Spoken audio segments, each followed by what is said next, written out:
الف با الف نون الف نون الف تا الف تا الف یا الف یا الف سا الف سا الف شین الف. شین الف. تو چلیں آج ہم یہ سیکھتے ہیں با کے نیچے ایک نقطہ ہے، نون کے اوپر بھی ایک نقطہ ہے، تا کے اوپر دو نقطے ہیں، یا کے نیچے دو نقطے ہیں، سا کے اوپر تین نقطے اور شین کے اوپر تین نقطے.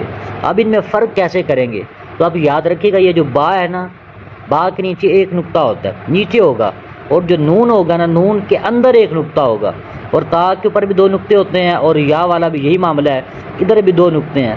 فرق کیسے کریں گے؟ فرق ایسے کریں گے کہ تا کے اوپر دو نقطے ہوتے ہیں اور یا کے نیچے دو نقطے ہوتے ہیں. اور آگے چلتے ہیں، سا کے اوپر تین اور شین کے اوپر بھی تین. اب سا میں اور شین میں فرق کیسے کریں گے؟ تو بالکل آسان طریقہ دیکھیں، سا کو دیکھیں ذرا، اس کی شکل دیکھیں اور اس کی شکل دیکھیں، یا آسان الفاظ میں یوں کہہ لیں، یہ جو سا ہے نا، اس کا ایک ڈنڈا ہوتا ہے اور شین کے تین ڈنڈے ہوتے ہیں، جس سے پہچان ہو جاتی ہے کہ یہ سا ہے اور یہ شین ہے.